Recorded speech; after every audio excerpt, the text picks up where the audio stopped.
Good morning, everyone. Welcome back to Sid Mickle Consulting. The title of today's video is The Business Failure Lie. And we're going to take a behind-the-scenes look at three businesses that by any metric, almost any measure, would be considered total failures. And we're going to get into why the owner of those businesses does not have anything but optimism, is very passionate about the businesses and their future. And I know this because we're going to talk about my three businesses, and neither of them is profitable. By every measure, most everyone I know would say your businesses are a complete failure. So to get started, let's look at what these businesses really are. The first is my writing career. As many of you know, I have self-published 7 books. Number 8 is about 2 weeks away. I am a YouTube content creator with this channel and 2 other YouTube channels. The third thing is I have a broadcasting gig. I am a high school sports broadcaster for a local high school. Now let's step back from that and say, well, Sid, those are not real big businesses. And no, they are not. They are not high-end manufacturing businesses. They are not a giant consulting business with a lot of customers that are paying monthly fees for advice. And no, I am not a broadcaster for a college or a network with a guaranteed contracted salary. None of that. But I will tell you this, I probably have more passion for these 3 businesses than any of the career positions I had when I was working. And for 40 years, I was in the business of sales management and consulting, some very high-end and high-dollar businesses. I work harder at these 3 probably than I did at those. But that's what it's all about. And let me ask you a question. Are you a business owner that feels like most everyone would look at your business and if they analyzed it would say, it's a failure? They would basically write your business off as not being profitable, not growing, not being successful. It's a failure. But do you still have a passion? Do you still have a great positive feel about it? Well, I hope you do, because the reason I have that positive and optimistic look is because of a couple things. One is the culture. The cultural aspect of my 3 businesses are the same across each of them. Now, in the writing world, there's only 3 members. There's myself, there's an editor, and there's a technical person who helps with the self-publishing world of getting the books put together, covers made, things of that nature. All 3 of us believe in this business. We are all 3 passionate and hopeful, and we all 3 treat each other with open, frank, and honest conversations, but ultimately with respect. It's a pleasure to deal with all of us in this writing journey. The second one is the YouTube content world. Now, this is a solitary business. This channel is about business culture and the environment. Maybe I would classify it as employee relations more than anything else. One of the reasons I feel very passionate about it is because I work with a company that had the greatest culture I've ever seen or read about or heard of. And that company's open, respectful business environment led us to grow exponentially, just absolutely dominate our category while producing happy employees, productive employees, and strong profits for everyone involved. So there is a positive element to business culture.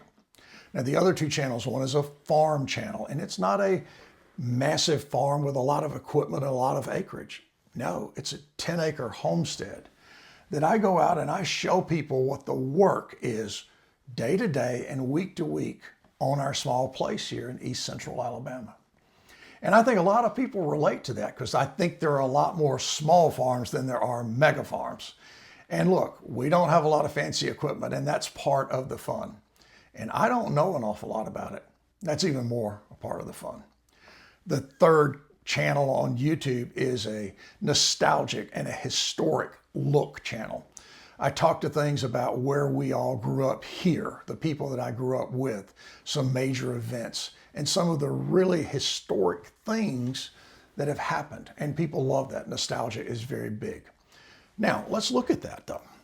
From a YouTube creator level, it is not highly successful. We don't have a tremendous amount of subs, and we certainly don't have a giant amount of views. So we are not monetized. It's not profitable. Now let's take a look at the third business, this broadcasting gig I talk about. I am not employed. I am giving this time. It's one of the things that I probably feel the best about a business because it helps me be better in my writing career. It helps me be better on the YouTube side because I'm in front of a camera. I'm talking about kids. I'm talking about sports, their families, and what their lives are about beyond the playing fields. Those things are very important in life. And now that I am older, I definitely appreciate those much more. And I understand how they can be everlasting. They can go through a young person's life. And it's kind of important to me that we build up and we support these kids. Now, we don't overhype them. We call the shots pretty square. If there's a mistake, we identify the mistake. And we say things like, nothing you can do here but play the next play. Let's go. That's how we approach it. Now, would I love to be a contracted small college announcer or some other level of announcer? You bet. Maybe the work we do on our coaches show, maybe the work we do on our games and other award ceremony and other events that put us in front of the camera talking about young people will lead to that one day. It might not. The value from that business is that I get to experience the ups and the downs, the successes and the failures of young people. And lately, it's been an awful lot of success. Now, there are a lot of bumps in the road as we go through it, but to me, it's a huge payoff. So those are my three businesses. And yes, they cost money. They don't make money. The writing side, I have to pay for editing. I have to pay for miscellaneous things that go into the production of the book. I have to spend money.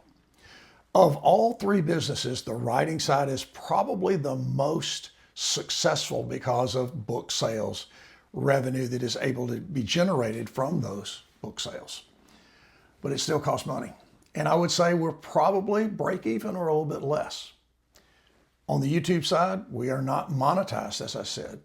We have to invest in equipment, we have to invest in time, and we have to invest in idea creation. We have to buy subscriptions to things to help us edit, to help us go out and research. So there's a cost. Not being monetized means you're just doing this on your own. With the broadcast gig, it doesn't matter. It really just does not matter. We pay our way. We don't ask the school for any money. We get rewarded through the positive side of it. Now, if you look at your business and you think about why you are staying with a business that is not profitable at the moment, maybe you're like me. Maybe you believe that you are in the beginning of a highly successful business. I believe that my writing is getting better every time I write a single page. Not publish a book, literally write a page. I write better, I think better, I'm more creative. I'm able to tell a story that hooks that reader, that makes them want to continue reading it, and I hope makes them want to purchase my book. Now, as a self-published author, you're not going to get rich off of it, but I think you can make a little money. I think you can get ahead of the spending curve. YouTube, I will tell you this. YouTube being monetized is probably a very lofty goal. Maybe something that I come up with on this channel or the farm channel or on the nostalgic and historic side of the other channel will really matter to an audience. Maybe it'll take off. And maybe one day between those three channels, one of them will be monetized. And I'll be like some of those big time channel content providers that make money off of it. Now, probably not, but that's okay too, because it is incredibly important to do something that matters to you. When I talk to people about writing advice, I'm always saying to them, your odds of writing a bestseller are very limited. We are small indie authors. That doesn't mean you shouldn't write. And that doesn't mean you should be upset when you self-publish your book and you sell 20 copies or 50 copies, maybe 100 copies. The win is in the fact that you have done something that less than 1% of all human beings on this earth is ever going to do. If you write a book that you like, and these books up here that I have written, each and every one of them, I love the books. I love the stories they tell. Maybe I'm not making money that I can take and put in my bank account, but I'm making a great deal of good. I am profiting emotionally, and I am profiting from a creative and passionate feeling side. I think my writing is pretty good, and I think it will get better. And I really believe that one day it will be a profitable venture. I've got to write that great book to have that happen. Now on the YouTube side, as I said, it's just a matter of finding the right subjects, connecting to the right people. And a lot of my friends on YouTube are talking about the algorithm hates me. And I always say to them, no, it doesn't. It hates bad content. It's not going to support bad content. It doesn't know you. It doesn't think about you. It's a mathematical formula. It doesn't have a personality. It just does what it's programmed to do. If we make better content, it will recommend it and you will be seen by more people. There are a lot of things that go into that. It's a simple explanation of the YouTube algorithm and YouTube content creation, but it's pretty simple in the end. Make good content, do it really well with good volume and a great picture, and you'll be seen by people. That's just how it works. If a guy standing by a lake on a mountain talking about doing good YouTube videos can be a top YouTube content maker, I think all of us can as well. That's a pretty simple thing, and I really wish him the best. It seems to be a very simple premise that pays off. I told this story once before. I had a channel one day, a video up one day, and I was looking at things, and it was just highly unsuccessful. It was terrible. I had like 50 views on this content that I thought was outstanding about writing, or the discipline of writing and how to write better. And I thought it would resonate with a lot of people. So I'm going through and I'm looking at other video, and I happen upon a video that I thought was one of the most horrible things I'd ever seen. It was a guy filming an old train engine moving retired train cars. Yep, that's what the video is about 35 minutes of this old ancient locomotive, probably from the 70s, backing down this overgrown track, hooking up to cars, pulling them out and taking trees, small trees that had grown up between the cars, dragging them out with it. And I thought to myself, well, this is horrible. It sounds terrible. The picture's all over the place, and the subject is crazy. Let's see how many views he has. About 500,000. 500,000 views for watching an old locomotive move train cars. That means it's the niche that people want to see. There are people out there who want to watch that. Maybe people don't want to watch writing advice as much as they want to watch rail cars being moved, but that's okay. Hopefully from the consulting side, hopefully from the writing advice side, and maybe the combination of both, business writing and conversations about your cultural environment, will one day tap me into those 500,000 or a new 500,000 view count. Who knows?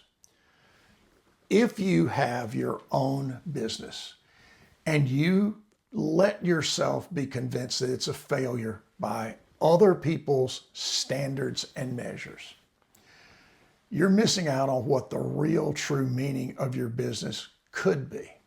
Now, I understand the basic economics. If you're in a business and it is failing and you can't afford it, I understand that that business dies and it goes away. If you're in a business that you can keep alive, that you can keep that dream moving forward, my recommendation is by all means, stay with it as long as you can. Stick with it because the payout after your struggles will be much greater than the guy who just opens a business and it takes off. Now, that guy's going to be profitable a lot sooner, and there is something to be said for that. But I will tell you from my 3 struggling businesses, I love every one of them. I enjoy the writing. I enjoy sitting in front of this camera, trying to talk to an audience, to tell that audience something that will help them. And that something today is be passionate about what you do. Measure it internally first. Don't let the outside metrics that typically kill off businesses and other ventures quickly do that until it's absolutely hopeless. You'll know that, but you also know how to put your own energy and your belief into your business. Now, as far as the broadcasting side, hey, if there's anyone out there who would like to sign an up-and-coming, older broadcaster, just drop me a line here in the comments. I'll be glad to get back with you. I hope today has mattered in some way to you. I hope that the quick decision on a failed or successful business will not influence you to make the wrong decision. Your business can be a success in a lot of ways other than just profits. Until we get back together next week, I hope you guys have a fantastic week. Take the time to go out with your friends and family and enjoy yourselves. It'll be the best part of your week. But until maybe next week on Tuesday, take care. We'll see you again soon.